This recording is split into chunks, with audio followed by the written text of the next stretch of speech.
საქართველოს 2026 წლის პირველ კვარტალში ღვინის ხარისხის კონტროლის მაჩვენებლები გაუმჯობეს და ინფორმაციას ღვინის ეროვნული სააგენტო ავრცელებს. მათი ცნობით, ათეულობით კომპანიაში განხორციელდა საინსპექციო შემოწმება გასული წლის ანალოგიურ პერიოდთან შედარებით. დარღვევების რაოდენობა ამ პროდუქციაში შემცირებულია, რაც ღვინის ხარისხის კონტროლის სისტემის ეფექტიანობაზე მიუთითებს. გამოწვევად რჩება ადგილობრივი ბაზარი, სადაც შემოწმებული 56 კომპანიიდან დარღვევა ფიქსირდება 33 კომპანიის 59 ნიმუშში.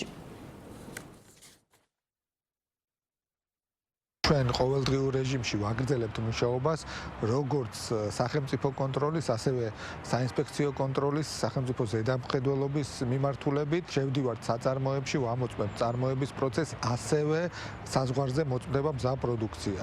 მინდა აღვნიშნო, რომ შარშანდელთან შედარებით ნაკლებად ვლინდება შეუსაბამობები ამ აღნიშნულ წარმოებულ პროდუქციაში, რაც რა თქმა უნდა დადებითი ტენდენციაა. ვფიქრობ, რომ ჩვენ წარმოებლებს გათვითცნობიერებული აქვს ის პასუხისმგებლობა, რაც საჭიროა ქართული ღვინის წარმატებისთვის. ყურძნისა და ღვინის ქვეყანა ტრადიციულად აღიარებული მსოფლიოში ალბათ ვალდებულებაცა გვაქვს, რომ ღვინო კონდეს კარგი.